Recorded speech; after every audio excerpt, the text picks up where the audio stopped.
Ayi Mukama Katonda gwe yatutonda n'otuteeka ku nsi, tukwebaza ekirabo eky'obulamu ky'otuwadde, tukwebaza olw'obugabirizi bwo.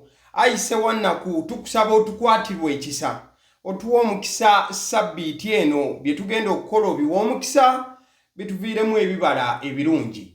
Omulabi waagaliwo n'ogamba nti amiina, amiina, amiina. Ndowooza katusimbula basiddi omusunsuzi erinnya eryange, agaliwo gwe mukutu kwe tuli mukwano gwange. Olunaku olwaleero okwawukanako n'ennaku endala ngenda kusooka kutumira ku balabi baagaliwo nga tetunaba kugenda mu stories genze maaso kubanga zikola amawulire olunaku olwaleero.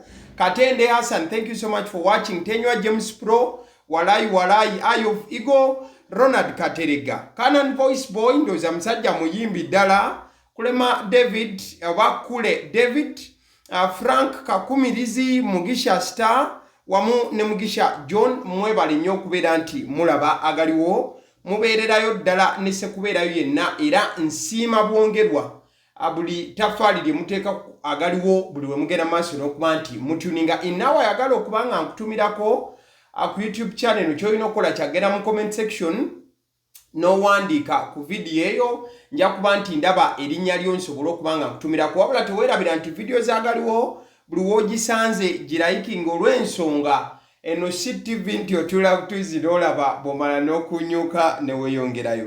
Olunaku olwaleero ennaku z'omwezi ziri 6 omwezi gwa Julayi omwaka 2026, njagala okutegeeza nti Bwakabaka bwa Buganda butudde wali e Bulange e Mengo olunaku olwaleero okubeera nti buwuliriza okusoma kw'embalirira y'omwaka guno ogwa 2026-2027 oba kye tuyinza okuba nga tuyita budget. Yes, olunaku olwaleero budget y'Obwakabaka bwa Buganda lweri mu kusomebwa, era bwe ntuuse wakati nga nkuweereza ngenda kuba nga nkuwa byonna ebiri mu kufaayo eddakiika eno okuviira ddala abakulu we batuukidde na byonna nga we bigenze maaso n'okubeera nti bibeera.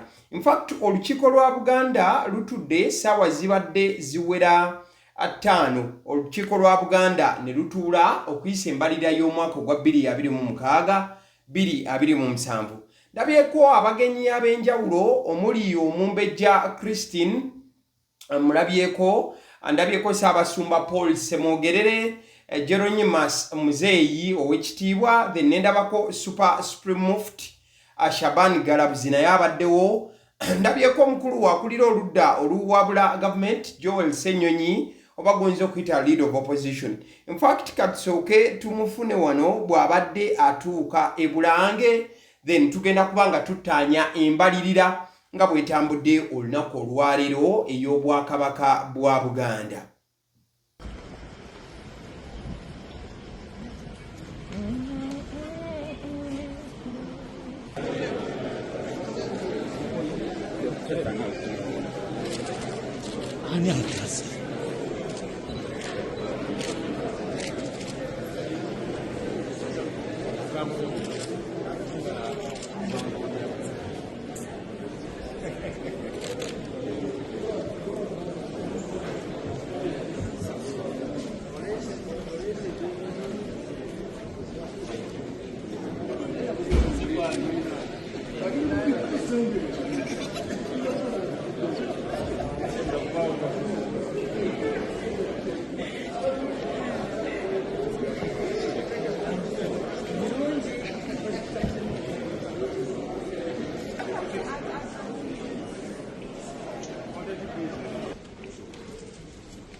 Ndowooza olabye bulungi enteekateeka nga bwetambudde oba bwetandise enkya y'olunaku olwaleero wali ku Bulange Mengo. mu bakulu ab'enjawulo wabaddewo ab'oludda oluvuganya gavumenti oba ba MPs ba members of parliament ab'enjawulo mbalabyeko.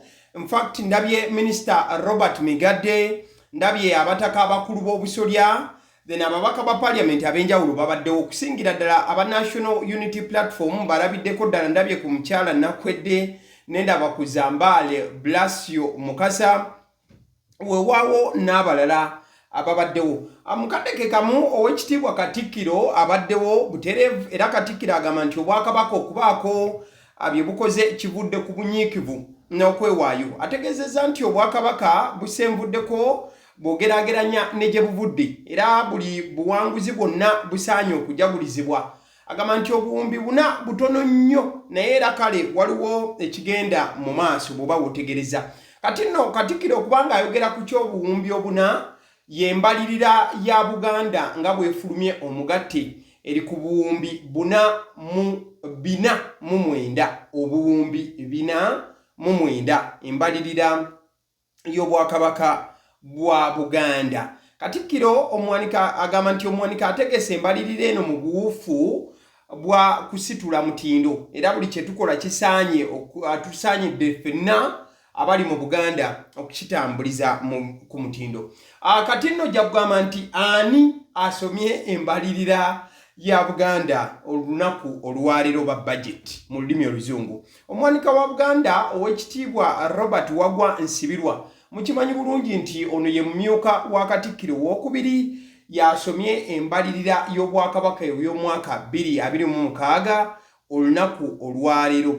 Nkugambye nti Omumbejja Christine n'abanaakulya mwannyina wa Kabaka naye abaddewo mu lukiiko lwa Buganda okusoma kw'embalirira we kubadde nga kugenda mu maaso. Kati nno katuyitemu ku bitonotono okusinziira kw'owekitiibwa Robert Wagwa Nsibirwa bw'annyonnyodde. Agambye nti obuwumbi 302 oba obuwumbi 302 obuwumbi z'ensimbi eziyingiddwe omwaka oguwedde, era agambye nti embalirira y'omwaka oguwedde yateeka essiira ku kubanja ensimbi mu gavumenti ya wakati, era baasasula obuwumbi 38 ku buwumbi obusoba 200.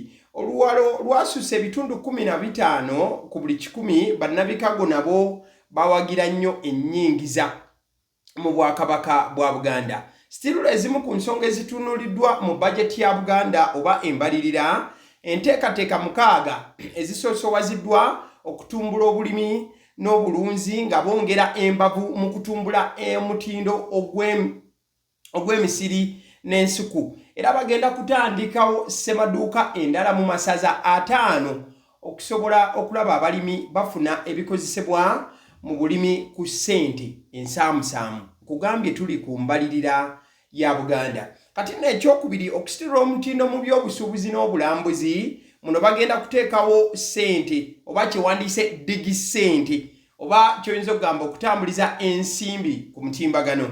Enkola eno yakuwagira enkola y'Obwakabaka erimu okusasula ensimbi eri abantu okwewala okutambuza ensimbi mu nsawo, era bagenda kuzimba ennyumba za kibanja mpola eri abantu bonna abaweereza mu Bwakabaka okusobozesa abakozi mu Bwakabaka okufuna amayumba gaabwe ag'obwannannyini. Bagenda kutandikawo essogolero ly'amazzi, omunanansi n'emiyembe, era basuubira nti kino kyakugonjoola ekizibu ky'abalimi okufiirizibwa ebirime byabwe olw'ebbula ly'akatale. Mukwano gwange nkugambye tuli ku mbalirira ya Buganda nga bw'esoosowaziddwa era bw'esomeddwa olunaku olwaleero.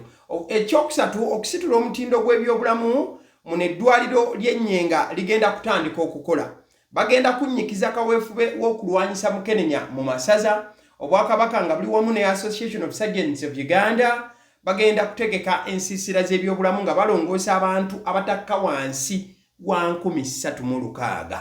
Basuubira okugenda mu masomero okukebera abaana amaaso, akamwa ate era mukadde ke kamu wamu n'amagumba.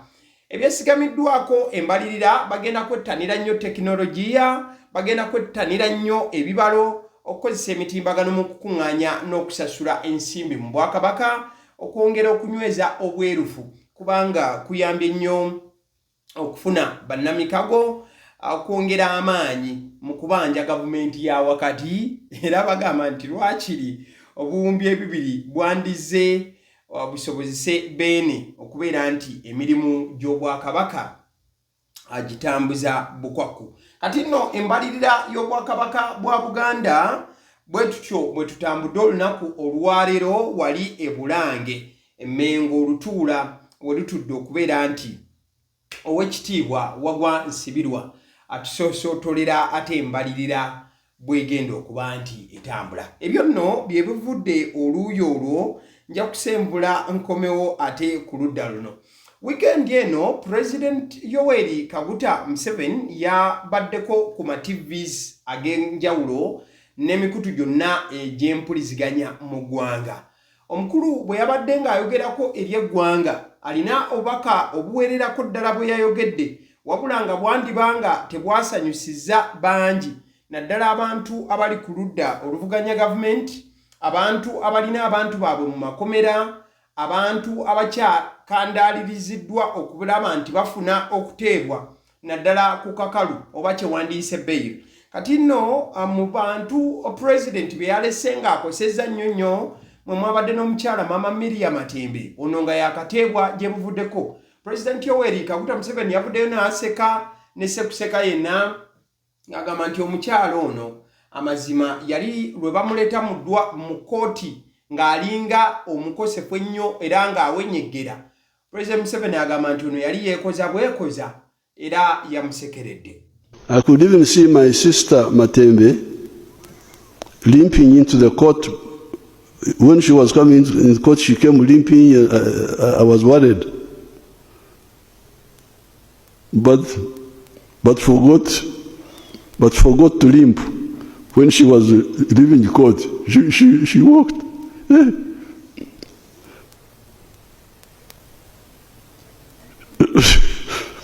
She had forgotten to repeat the scene. I saw the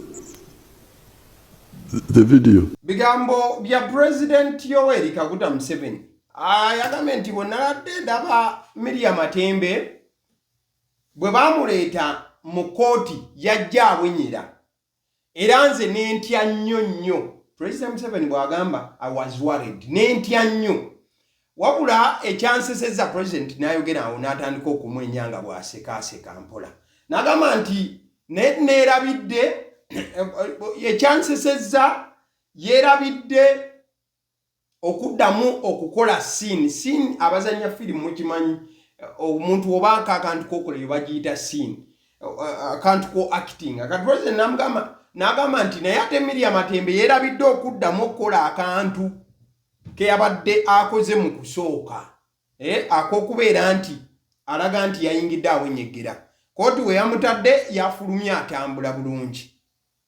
Bigambo byayogeddwa President Yoweri Kaguta Museveni. Naye omukyala Miriam Matembe bwe yawulidde bino yennyise nnyo mutima, emmeeme n'emusiikuuka era alina ebigambo bye yaweereza omukulembeze w'eggwanga, wabula gye yamaliriza ng'agambye nti amusonyiye ne mutabani we amusonyiyiddemu. As I listened to my brother Museveni's national state address, in which he made a mockery of me and he even laughed after his son had captured me, disrespected me, and mistreated me in his whatever they call it. But as I was considering and calling upon my God to help me and calm me down, he reminded me of the story of Abel and Cain. When, after killing his brother, Cain declared to God that he was not a keeper of his brother. So I imagined my brother Museveni was revealing to the state that he's not the keeper of his sister. So now, I would like to remind my brother of that very curse that God declared upon Cain, and invite him to respond to God like Cain responded when his sentence was a bit reduced. Otherwise, I am praying for him. I forgive him and his son because they do not know what they are doing. Bigambo bya Mama Miria Matembe nga yanukula President Yoweri Kaguta Museveni. Agambye nti we nabadde mpuliriza muganda wange ng'ayogerako eri eggwanga. N'atandika okuba nga anjeregereza. Teyakomye kunjerega wabula n'okunsekerera n'ansekerera. Oluvannyuma lw'okubeera nga mutabani we yankwata n'antwala yonna gye yantwala n'antulugunya. In fact, ekigambo basement kye batera okukozesa Mama Miria yakyewaze. Yagambye nti he took me oba whatever they call it. Nti yantwala ne yantwala eyo babbo bakiyita batya. Ojja kujjukira Mama Miria ebbanga lyonna ekigambo basement ekyazza kivumira kati yabadde ayogera wano teyakyogedde nako. Yagambye nti bankwata ne bantwala oba weeyo yonna gye bantwala bw'atyo bwe yakikozesezza mu lulimi oluzungu. Teyayogedde ekigambo kiri basement. N'agamba nti yakoseddwa nnyo ne ssekukosebwa yenna. N'agamba nti naye ye bwe yabirabye yazze eri Katonda n'asaba amuwe obuvumu. N'agamba nti ajjukira sitole ya Kayini ne Aberi. N'agamba nti yatandise okubeera ng'atunuulira muganda we Museveni kuba yamuyita my brother Museveni. N'agamba nti natunuulidde muganda wange Museveni nga ali mu kwogera eri eggwanga ng'alaga nti wadde tuli ba Luganda naye ye tanninaako buyinza. Kati nno n'amujjukiza ekisiraani Katonda kye yateeka ku Kayini mu Bayibuli. Bwe yamaliriza n'agamba nti kale nze nkusonyiye wamu ne mutabani wo. Kale mbatadde mbasonyiye. Bigambo bya Mama Miria Matembe. In fact, over the weekend, Mama Miria Matembe yagenzeeko ku church bwe yatuuseeyo n'asaba wabula mu nkula ey'okwebaza Ddunda Namugereka. Yabisse akasubi ku ye empologoma ne zitamulya. Look at me. If you know the word of God, I'm standing here as the Daniel of Babylon. Who was put in a lion's den. And the Lord, the faithful, mighty God, sent the angels to shut the mouth of the lion.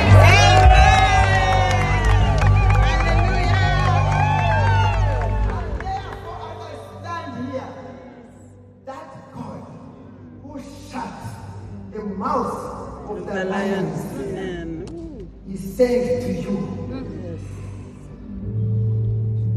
will you not stop fear and put your trust in the Lord? The Lion of Judah. Amen. I stand with you, and as I close, go and read Psalm 56, just 2 verses. 3 and 4. And this is the evidence that our God reigns, drop fear, big trust, and faith in Him, and our nation will be delivered.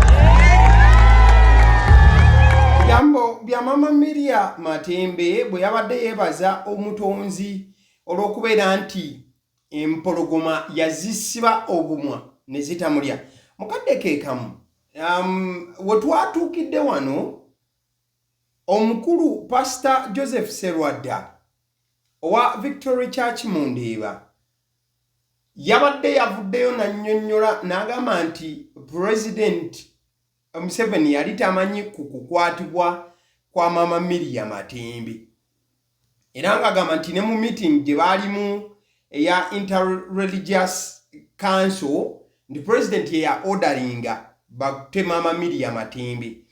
Era okusinziira ku Dr. Joseph Serwadda agamba nti President yali takimanyiko nti baamukwata era yakitegeera butegeezi ku olwo olunaku lwe mulaba maama Miriam Matembe bamuleese mu kkooti.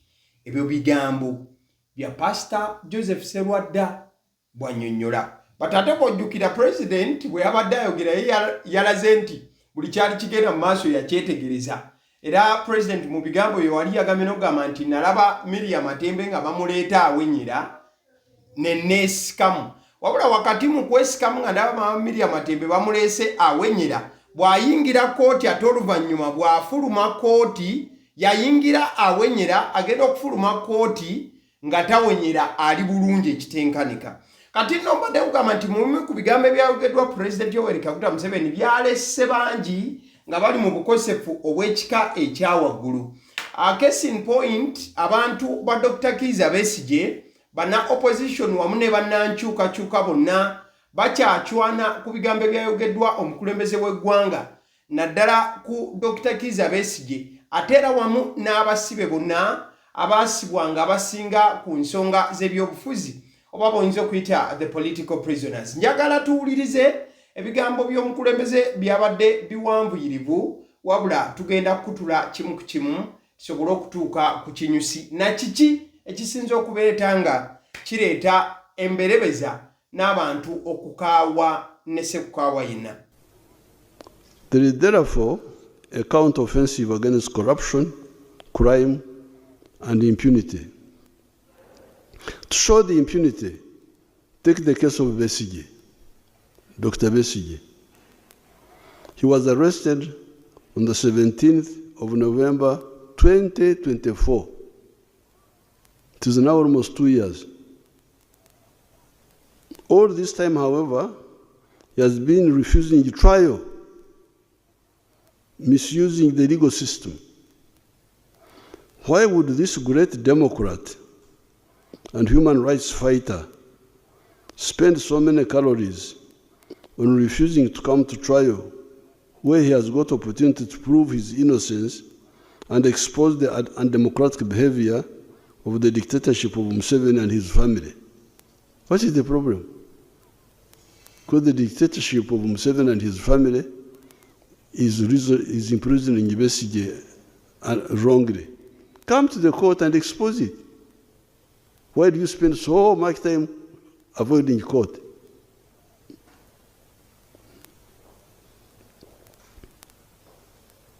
Second question, why should the legal system for so long allow an accused person to just refuse to be tried? Somebody who's accused says, I don't want to be tried, and he's not tried. Is that a good system or what?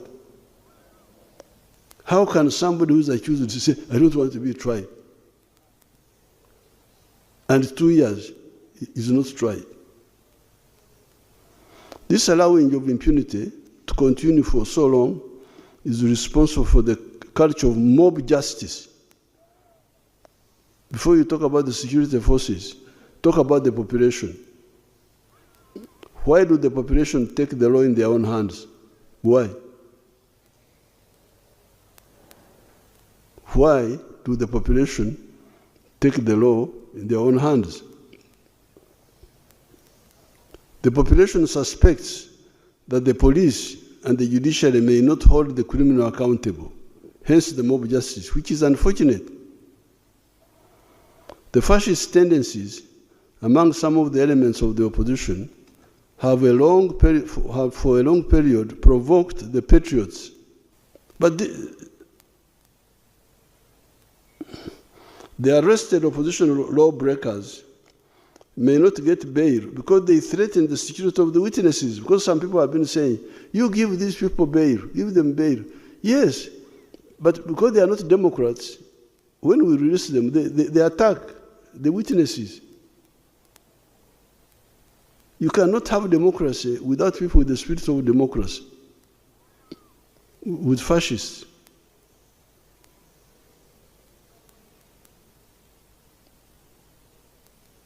Why should you intimidate a witness if you are innocent? Why?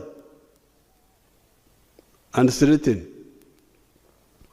So the answer why we oppose bail is because they come now to attack the witnesses. Now, if we allow the witnesses to be attacked, in the future we shall not get witnesses. And what will happen? The security forces can even start doing other bad things, like if they are blocked, the legal way is blocked, they can start extrajudicial executions, shoot somebody, say, oh, he was running away, he was escaping, we shot him. You should be happy that the security forces are not doing mob justice, because the civilians gave up. That's why they do mob justice. Gave up on the legal system. But the security people are still bringing these people to court.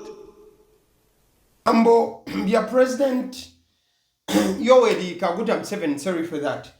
President Museveni we have ayogera ngezezaako okunotinga oba okugezaako binyiga tubize mu lulimi Oluganda. Okusookera ddala yagambye nti Besigye yakwatibwa kati emyaka giri ebiri. President Museveni n'agamba nti naye Besigye ono abadde nga agaana okujja mu kkooti okutandika okuwoza ku misango gye yakola. Kati President Museveni n'agamba nti naye omuntu ono eyeefuula nti ddala munnademokuraati nnyo era mulwanirizi wa ddembe, era ng'agamba nti ffe tuli ba dikiteeta, bino mbyogeranga okusinziira President bwe yayogedde dictatorship ya Mwami Museveni, ekigambo bwe yakikozeseza naye kennyini. N'agamba nti olw'okuba wabanga agamba nti ffe tuli ba dikiteeta, lwaki ekyo tajja n'akiragira mu kkooti? N'agamba nti lwaki Besigye yeebalama ekkooti buli kadde? Mukadde ke kamu President Museveni n'agamba nti ye tajja kukkiriza era yeewuunya bwewuunya lwaki amateeka kkooti egenda mu maaso n'etuuka ekiseera ekyokubeera nga ekkiriza omuntu avunaanibwa obutakkiriza kujja avunaanibwe. President Museveni n'agamba nti ekika kya impunity bweti tekijja kweyongera mu maaso. N'agamba nti yeno yensonga lwaki n'abantu bakola kyewandiise mob justice oba okukwata omuntu ne mumusanga ne mumukuba ne mumutta. President Museveni n'agamba nti kino kyonna kijjanga bw'olaba ku nsonga ya Besigye nti ali mu kkooti myaka ebiri tawozesebwa. Kati abantu b'ebweru muti batuuka ne beekyawa abantu abakoze emisango emirala nga Besigye ne batandika kubatirawo ku sport n'okubacunya. Bigambo bya President Museveni. Still President Museveni yagambye nti ensonga lwaki tebawa abantu bano bail, kati enono ekiva ku Besigye ne kigenda ne ku basibe ba NUP bonna. Eno yabadde answer gye yabadde aweereza ejjula wonna ng'ovudde ku kya Besigye kye yabadde ayogerako. Yagamba nti ensonga lwaki tebawa abantu bano bail lwa nsonga nti bajja kubeera nga bafuluma balumbagane abantu abaleeteddwa ng'abajulizi. Abantu abaleeteddwa ng'abajulizi. Ekyo kye kisooka. Ekyokubiri nti ensonga lwaki bail bagaana okuba nga bagiwa bano kijja kutuusa bano we bajja ne batandika okulumbagana abayimirira ng'abajulizi against bo, nti mu future ekijja kutuuka ekiseera nga abantu tebakyayagala kujja kujulira eri bantu bakwatiddwa, nti kati awo mu future era kyongere security okutandika okuba ng'abantu amasasi. President Museveni era amaliriza agamba, yamalizaawo ng'agamba nti muyina n'okubeera abasanyufu mmwe bannayuganda olw'ensonga nti ebitongole bya security we bijja tebibakuba bukubi masasi, wabula bigenda maaso n'okubanga bihandolinga mu nkula ey'amateeka. Because yagamba you should be happy because they are not doing extrajudicial killings. Mulaine efaananako bwetyo. Bigambo bya President Yoweri Kaguta Museveni. But oluvannyuma lw'ebigambo bino ebyayogeddwa President Yoweri Kaguta Museveni bisitudde bangi obusungu obw'ekika ekyawaggulu, naddala bannamateeka n'abantu abatambulira mu kkowe ery'ebyobufuzi ery'enjawulo ne batandika okuba nga bavaayo ne beesamula ne bagamba nti naye ddala kiki kye tuliko. Okusookera ddala omukyala Martha Karua munnamateeka wa Dr. Kizza Besigye ng'ono ne gye buli eno ali Kenya yagaanibwa okudda mu Uganda. Awandiise bw'ati agambye nti this confirms Kizza Besigye cannot get a fair hearing before an independent court in Uganda with the presidency of President Museveni and Army General Moses Kainerugaba influencing the courts both overtly and covertly. Kati omukyala Martha Karua ye bwe yawulidde bino yawandiise n'agamba nti kino kikakasa bukakasa nti Kizza Besigye tajja kufuna bwenkanya naddala mu kooti nga waliwo obukulembeze bwa President Museveni wamu ne General Moses Kainerugaba. Kati nno wano omukyala wa Dr. Kizza Besigye omukyala Winnie Byanyima naye n'awandiika mu busungu obw'ekika ekyawaggulu n'agamba nti you are right. In his speech, President Museveni openly reveals his determination to subvert the rule of law and secure the conviction of Kizza Besigye for treason. With the aim of having him hanged or imprisoned for life, we will resist this abuse of power every step of the way. I will fight this injustice to the very end. And I call on all who believe in justice, the rule of law and human rights to stand with us to Talewana. Bigambo byawandikiddwa omukyala Winnie Byanyima ng'agamba nti kino kiragira ddala nga omwami we Dr. Kizza Besigye bwe yagenda maaso n'okuba nga agombebwamu obwala yandigenda maaso n'okuba nga asibibwa bulamu bwe bwonna okusinziira ku bigambo nga bwe byayogeddwa mu State of the Nation Address okuva eri President w'eggwanga. Mukadde kamu ndabyeko omukulu David Lewis Rubongoya naye ng'ebigambo byayogera si biwoomu n'akamu. David Lewis Rubongoya yawandiise n'agamba nti did he say that we should be glad that those who are arrested are taken to court? How did that statement sit in the hearts of the families of these Ugandans who were abducted by state operatives between 2019 and 2020 and are still missing to date? Disappeared, silenced, his regime desperately hoping they can be forgotten. David Lewis Rubongoya n'awandika n'agamba nti akyogedde atya nga teyeesiseemu okugamba nti abo abaakwatibwa balina n'okwesunako nti batwalibwa mu kkooti. David Lewis Rubongoya n'agamba nti statement bwetyo etuula etya mu mitima gy'abantu abalina famire zaabwe ng'abantu baabwe baabuzibwa mu 2018 nga ne bujje buli eno tebalabwako. Mukadde kamu David Lewis Rubongoya aina era ke yagesseekaawo ke yawandiisa kalala n'agamba he then says that Dr. Kizza Besigye doesn't want to be tried, but Dr. Besigye is not opposed to being tried. All he has demanded for is a free and fair trial guaranteed by Article 28 of our Constitution. Among the key tenets of a free trial are 1. The presumption of innocence. 2. Independent, impartial and competent judge. 3. Representation by counsel of one's choice. 4. Adequate time and facilities to prepare defense. 5. Public speedy hearing in open court with opportunity to examine prosecution witnesses. Can he get a fair hearing when his lawyers are being persecuted? When the state tried so hard to hide witnesses? When several applications for refusal over partiality have been denied? Can he? Bigambo bya David Lewis Rubongoya ng'agamba nti President Museveni we yagambidde nti Dr. Kizza Besigye tayagala kumuleeta mu kkooti kuvunaanibwa n'okuwulirwa. David Lewis Rubongoya agamba nti naye ate Besigye tagaanangako ekyo. Besigye kyasabye okumala ebbanga lyonna kuweebwa oba kutwalibwa nga ssemateeka bwakkirizibwa mu kawaayiro Article ya 28 ya Constitution, ekisookera ddala okutwalibwa nga atazza musango paka nga kkooti emaze kukijjayo kyoyita presumption of innocence. Ekyokubiri kubeera nga aweebwa oba kkooti etekemu omulamuzi nga talina kyekubiira bya David Lewis Rubongoya. Ekyokusatu kubeera nga Kizza Besigye yeesalirawo abantu abalina okuba nga bayimirirawo ku luloba nga bannamateeka be. Ekirala okumuwa obudde obumala okutegeka okwewozaako kwe.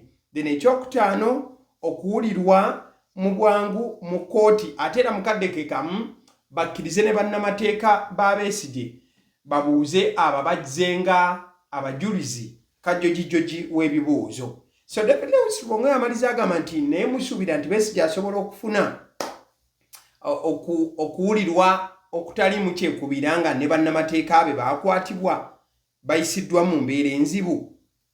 Kijja kitya? Era David Lewis Rubongoya abuuza nti kati bannamateeka ba Besigye lwaki batuuka n'ekiseera ekyokwagala okubeera nga babakweka noti bannamateeka abaliwo ng'abooludda the witnesses abagamba nti Besigye yazza emisango egyo lwaki kkooti efuma nnyo okubakweka kijja kitya ddala Besigye anaawulirwa ewatali kyekubiira bigambo bya David Lewis Luwongoya Ssaabawandiisi w'ekibiina ki the National Unity Platform. But still nga tukyali awo the Uganda Law Society oba ekikungu ekitaba bannamateeka mu ggwanga kyavuddeyo ne sekuvaayo kyonna ne kyesammula ebigambo ebyayogeddwa President w'eggwanga wabula bo ne bakitaputa oba ne bataputa engeri gye bali bannamateeka babitaputidde mu nkula y'amateeka. Era ekiwandiiko kino ekyasayiningiddwa President wa Uganda Law Society omukulu Isaac Ssemakadde bagamba nti ebimu ku byayogeddwa mu speech ya President ebimu bimenya amateeka okusinziira balina kye bayita subjudice simanyi oba nkipronouncing bulungi saasoma amateeka but bagamba nti the Uganda Law Society strongly condemns President Yoweri Kaguta Museveni's public comments today on the pending trial of Dr. Kizza Besigye and his stated intention to abolish bail. We call upon the Chief Justice, the judiciary, top management and all judicial associations to unequivocally denounce the executive interference. Okusinziira ku Uganda Law Society bagamba nti ebigambo ebyayogeddwa President biba biraga nti executive ekozesezza eryanyi lyayo oba oludda olufuzi lw'eggwanga okubeera nga ate luyingirira mu kitongole ekiramuzi ne luteekamu amaanyi ekitakkirizibwa. Era bo okusinziira ku mateeka bagamba President Museveni's address constitutes clear subjudice contempt of court by publicly speculating on Dr. Besigye's motives, conduct and the merits of an ongoing case. He has prejudiced the accused's right for to a fair trial. These remarks further aggravate existing contempt allegations involving the president's son, which are central to the human rights violations forming the basis for the current stay proceedings. Banono bagamba nti president awo ku kewawulidde nayogera ku kyokuba nti bail teweebeddwa Dr. Kizza Besigye n'ebintu ebikwa mu kkowe eryo nayogera na ku kiki Besigye kyasobola okukola singa bamuta nti ayinza otataganya ba witnesses. Bano bagamba nti ekyo kiba ogwo musango mu kkooti okwogera ebigambo bwe biti ng'omusango gukyagenda mu maaso n'otandika okubeera nti obanga asalidde oli omusango wakati nga waliwo ne kali tewawulidde David Lewis Luwongoya yayogerako aka presumption of in. Kale nga tuvuddewo awo mukwano gwange ku side eyo katugendeko in fact olunaku olwaleero principal judge omukyala amanyiddwa nga Justice Jane Francis Abodo aflaginze off oba mu butongole awereza abalamuzi oba abantu ab'enjawulo okuva mu kitongole ekiramuzi batandike ze bayise 2 weeks mediation week oba 2 mediation weeks. Munono bagenda kubanga bakola kooti zewandiise ez'omu bantu okubeera nga abantu bajja naddala abalina emisango ku side y'ettaka babeere nga bawuliziganya emisango gigonjoolebwe ate bewaze kooti okubeera nti erina emisango mingi nnyo egijjudde ate wali. So bye bifaananyi ebyo omukyalo oyo Jane Francis Abodo principal judge ng'agenda maaso olw'okubanga flaginga off bannamateeka ab'enjawulo. Kale awo nga tuvuddewo omukyala Mariam Wangadya akulira akakiiko k'eddembe ly'obuntu mu ggwanga yalabiddwako ng'akaaba era nga si musanyufu. Nakuleetedde amawulire ago ku YouTube channel eyagaliwo. Omukulu Joel Ssenyonyi mu kiro ekikeeseza olunaku olw'eggulo yabaddeko naye ku mukutu gino egyaffe emigatta abantu ng'ayogerako eri abantu wabula yasokeredde omukyalo ono n'agamba nti nekiba akikoze ng'olabira ddala akola ebintu eby'obumenyi bw'amateeka naye nga teryamugambako kubanga system yali emuprotectinga.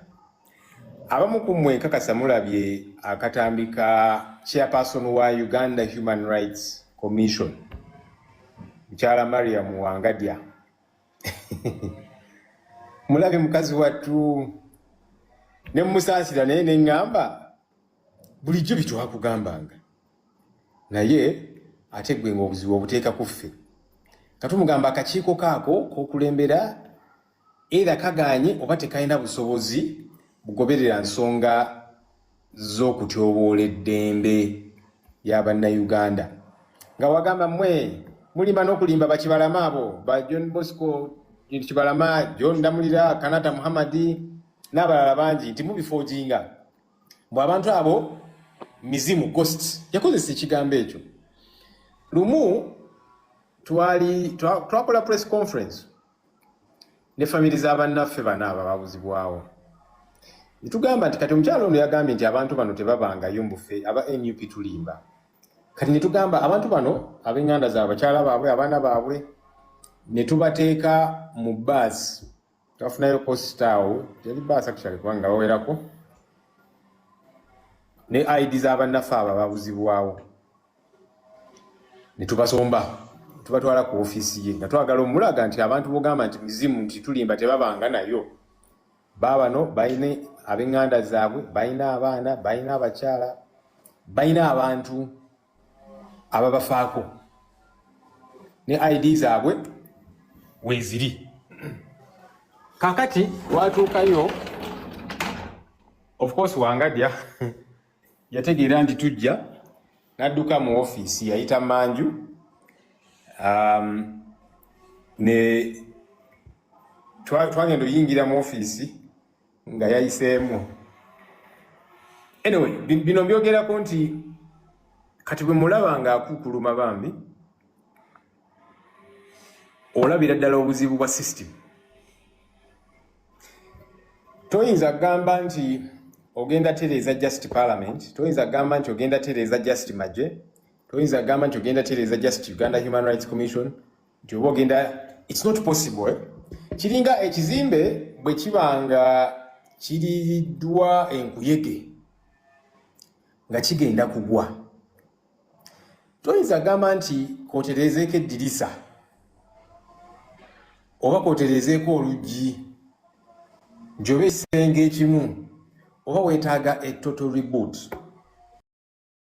Bigambo bya Leader of Opposition Joel Ssenyonyi bwe yabadde nga annyonnyola ku nsonga z'omukyalo oyo Mariam Wangadya. Mukaddeke kamu Joel Ssenyonyi alina ensonga endala ze yagenze maaso n'okuba ng'akoonako bwe yagambidde nti bannakibiina ki NRM ekiri mu buyinza baabafunako ennugu nenge oluvannyuma lw'okubeera nti bo akasente akatonotono ke baafunanga ekibiina kya NUP baakakozesanga mu butuufu bwako ne batuuka n'okubeera nti babasekeeterera n'akasente kano ne kabaggyibwako.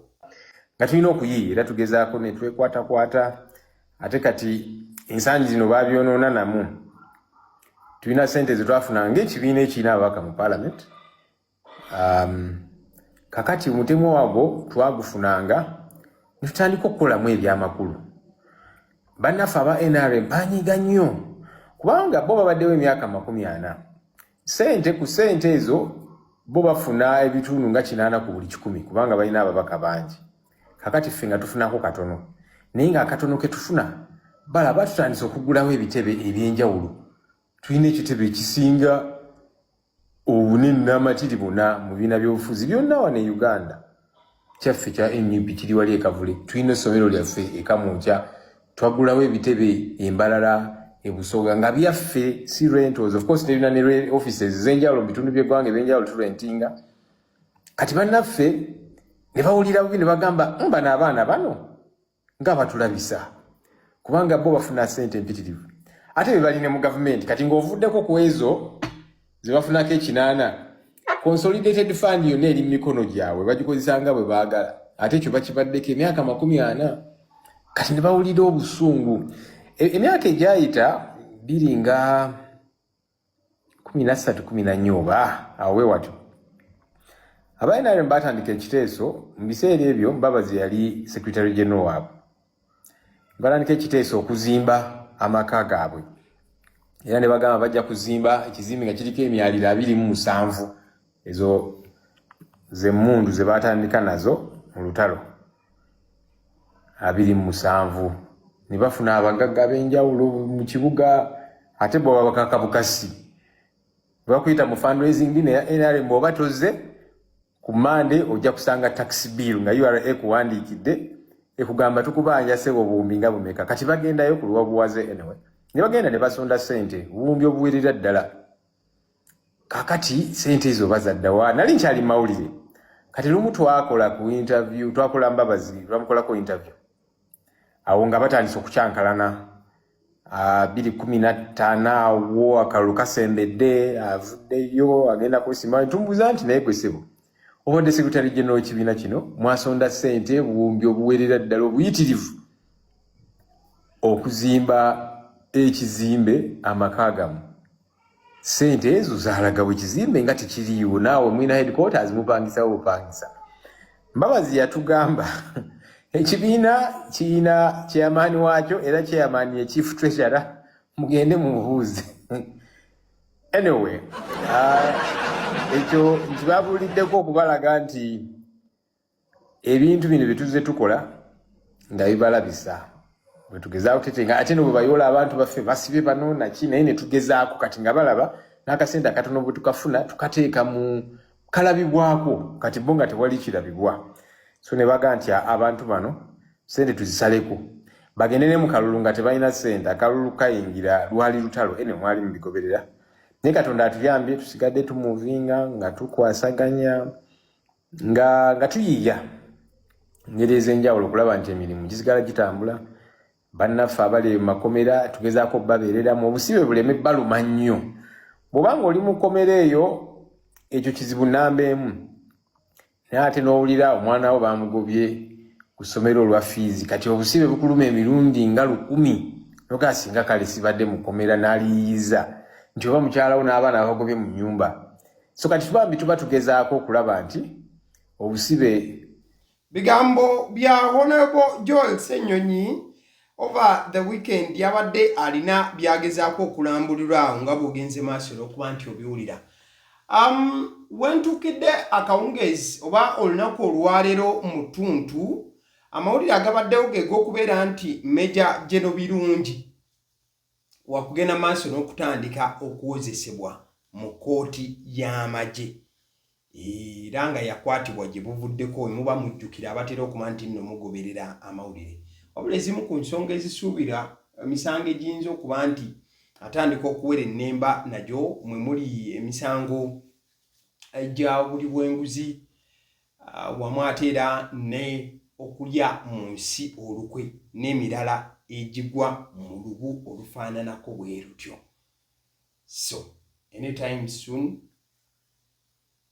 mujja kuba mugoberera information tujja kuba tugireeta nga bitandise okuba nga bitambula okuva sayidi eyo so mukadeke kamu ekibiina ki NRM kyamaze dde okuba nga kironda abagenda okukikiikirira mu parliament ya East Africa oba yala oba giyite East African Legislative Assembly omukyala n'omwami boolaba ku screen Stella Kiryowa wamu ne Fred Bangimya bagenze maaso okuba nti bakakasibwa mu butongole ebitundu 10 ku kinne waakyo ng'abagenda okubanga bakiikirira eggwanga mu yala kulwa NRM saidi ya NRM so tugenda kubanga tulindirira ensonga nga bazigenda ku unfoldinga saidi eyo kati mukadeke kamu nga tugenda okuwumba ku kansoke nkuwa ku basajja bivule wano katiri today ne sports then tujja kubanga tuwumba nga ndi mu kirooto naye ndaba nga nkoze pate era obudde bwe bukedde ne ngamba pate kanjikole ayayayayayayaya esente mukole sente laba keke oba ya mitwale mekeno bannange nze mpayo buwine be bamanyize bajjako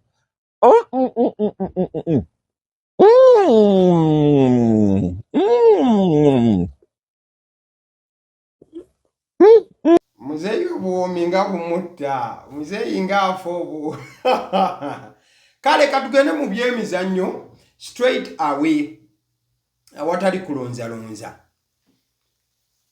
eggwanga lya Brazil ligiddwa mu mpaka za World Cup ekiro kya leero mu round of 16 eri mu kugenda maaso n'okutojjera. Tiimu ya Norway ejje Brazil mu mpaka za World Cup ekiro ekikeeseza olunaku olwaleero bangi babadde shocked. Era abamu abagoberera ennyo omupiira naddala abalinamu ku bwongo bw'akapapula bo babadde nga abasinga tebabadde shocked kigenze wala ku kituuseewo ekiro ekikeeseza olunaku olwaleero. Tiimu ya Brazil we twogerera bali mu kumyumyula ngugu zaabwe boolekere okubeera nti badda ewaabwe e Brazil. Ojja kujjukira nti ekimu ku bintu Brazil kyegenda okuba nga yeevuma kyekyokubeera nti yafunye penalty mu ddakiika ya 14. Mwana mulenzi wamu yamanyiddwa nga Bruno Guimaraes penalty ne bamukwata. Kyana kireze kye kimanyiddwa nga Kinailand goalkeeper kya Norway kigeze maaso n'okuba nga kiteekamu ebigiraavu mupiira ne gugenda tali. So ekitegeezeza nti Brazil ebadde esigadde ku 0-0 ne Norway omupiira ne gutalantuka paka mu ddakiika ya 79.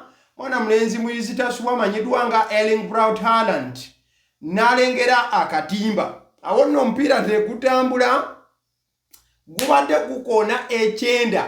Mwana mulenzi Haaland abadde bweru wa box avunye omupiira n'asokka kakkana bulungi n'agugyamu n'omukka bulungi n'akuba shot kula amalungi. Ekibadde kitegeeza nti bwe kabadde tekagirya Norway ebadde maze okuba nga eyitawo. Leta mu ddakiika ebadde ya 9 tubadde tuyingire kuba omupiira badde bagongeddemu obuddakiika obuwera. Mwana mulenzi Neymar n'afuna penalty mu ddakiika ezibadde zongeddwamu mu 9. Wabula penalty eyo ebadde temala nnyo kimala kulaba nga at least ba overturninga result Norway gyebadde maze okuba nga ebafunako. Ne kimaliriza nga mwana mulenzi Erling Haaland beesoze butereevu nnyo round of tugenda genda wali ku quarter final. Norway ogenda kuba ogirabako Haaland, Odegaard wamu ne banne ttiimu eyo nga bwe bagenda maaso n'okuba nti batambuza ensonga. Mukaddeke kamu ku makya nagambye ono World Cup alina otulo tungi tojja kumalako. Ttiimu ya Bungereza esimattukidde watono nnyo okubeera nga ejjibwamu ttiimu ya Mexico. Bungereza egenze maaso n'okukuba Mexico enkya y'olunaku olwaleero. Omupiira ogwo guwedde 3-2. Omupiira ogwo guwedde goals zibadde 3-2. Ojja kujjukira nti omupiira guno Bungereza gufuniddemu ne red card. Mwana mulenzi oyo simanyi linnya eryo muliyita Kwansh. The defender gayo oyo agenze maaso n'okuba nga akoze challenge ebadde very nasty, ebadde mbi nnyo, ebadde erabika bubi nnyo. In fact gayo oyo gwe yakubye engatto oba gwalinnye abakubanga ekigere akirese akisimbye okugulu kwabadde kujja kumenyeka.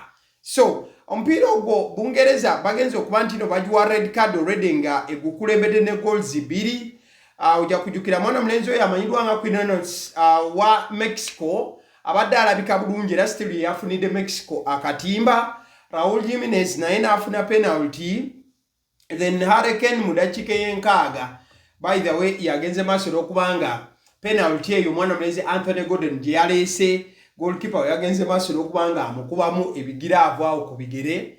Penalty ya mwana mulenzi Hurricane yewangudde omupiira guno. So guwedde 3-2 ekitegeeza nti ne ttiimu ya Bungereza egenze maaso n'okuba nga eyitawo. Kati nno kitegeeza nti ttiimu ya France yakuzannya Morocco abo bali confirmed already.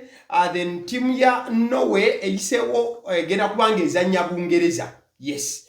Then kijja kutegeeza nti banaffe aba Argentina bagenda kuzannya Egypt abo tukyali ku round of 16 tebannamaliriza. But wetugenda straight ku Norway egenda kuzannya Bungereza. At the same time tujja kubanga tulindiridde tulabe ate mukwano gwange ensonga nga bwe zinaatambula that side. So katulinde, but that is it for now. I think kambe nga mbasibula but nga sinna basibula. By the way omupiira gwa Brazil ne Norway obadde okimanyi nti Brazil mu nsisinkana yagenze okujja mu mupiira guno ng'emirundi ena gyasisinkanye tiimu ya Norway Brazil abadde takubangako Norway ekyo badde okimanyi. In fact Brazil buli lwasisinkanye Norway yakuba Brazil emirundi ebiri ne bakola ne draws 2 we bajjidde mu mupiira ogwo. So kati nno osobola okumanya lwaki Norway yabadde at least alinamuko obusobozi obusobola okukwata omusajja n'amunyiga nesse kunyiga yenna. So olunaku olwaleero ziri ennaku z'omwezi 6 July omwaka 2026 ekitegeeza nti Cristiano Ronaldo olunaku olwaleero ali mu nsiike ne ttiimu ya Spain. Cristiano Ronaldo Portugal ye egenda kubanga ekwata Spain olunaku olwaleero ssaawa 4 ez'ekiro. Kati buli mupiira gulina kuzanyibwa nga final we twatuuse. Buli mupiira gulina kuzanyibwa nga final. Mwana mulenzi Cristiano Ronaldo balina okuluma n'ogwengulu n'okujjayo ag'omubuto okulaba nti bayita ku kasajja akasipaana ku ddiba lye kagenda maaso n'okuba emabega kaabo kalabika nga kagenze maaso n'okuimprovinga mu departments zonna ngamba akasipaana. So Portugal alina okubeera sharp ekimala era nga mwana mulenzi Cristiano Ronaldo amaaso ensi egamutaddeko ekiro ky'olunaku olwaleero. Nga tumaliriza, this is a bonus video naye abannaffe abasibi bakapapula. Uliza ebigambo by'omukyalo ono wano bwoti. Banamwe ndi kwanjula. Banamwe nze kwanjula naye nze mpulira nswadde. Nevaayo nzije nziruke nziri ewaka nga ndaba okuswala kungi. Ndi eno Matugga. Banamwe mukimanyi nti nno omwami oba omuko ne bestimaani sente z'okwanjula bazikuba mu beeti ne babakuba mu beeti. Kati omwami alina mukwano gwe Simbwa abadde alina okuba nga ye bestimaani. Kati nga Simbwa agamba omwami naye okimanyi obukaddaana bwe basonze bwe tukuba mu beeti cause guy bamuwanga sente cause guy looked to be responsible ye guy omuntu eyasomako ate mulokole naye nga abeetinga. Kati nga Simbwa amugamba sente tugende mu kapapula tuyinza okuzaazaamu obukadde nga 10 obulala. Omwami nga Jefferson kwa akawunti mbu yasooka n'ajjayo obukadde 10 ne bagenda ne Simbwa ne babakuba. Simbwa n'amugamba sente bazikubye. Kati omanyi tulina ofunako sente endala kisobokera ddala okujjayo sente ziri ze bakubye k'omwami kale ng'agenda ajjayo obukadde 10 obulala ku akawunti nazo nga bazikuba. Simbwa n'amugamba never lose hope, osanga Mukama ayina kyakola ki kyatubalira. Omwami ng'agenda ajjako sente ku akawunti obukadde 10 obulala nga bazikuba. Banamwe tusfalidde ku mukolo olasigazaako obukadde 10 n'obusobamu koza abantu sente basonda like 45M plus. Omwami ng'agenda ajjako sente ezisigadde mbukolo myasula mu night prayer ku lw'omukaaga oluwedde bayo night prayer n'asabira sente ezo zagenda okubisa beeti endala nga basibye akapapula mbu nga bagenda funamu ng'obukadde 7 ng'omwami ateeka sente mu beeti nazo nga bazikuba. Tugenze kwanjula tuzze nabo eno gayi watulimba tumugambye ebintu biruwa ko ye ebintu bijja emmotoka y'ebintu ejja just ebadde efunnyemu obuzibu ko fikaali nga tuvuga paka Matugga tuyingira mu kidaala omwami ebintu tetubiraba. Omanyi side y'omukazi like bategese nnyo ebintu bingi. Kati abako okutuuka tusoose kulya mmere. After okulya emmere tujja kime ebintu ng'emmotoka tewali mmotoka ya bintu. Nze ntudde mmotoka yange. Ntudde mu mmotoka yange njivuga paka waka Kakiriize sibira bintu bya kuswala. Naye nga beebyo people mwewale beeti mubi kati ono omwami tusadde.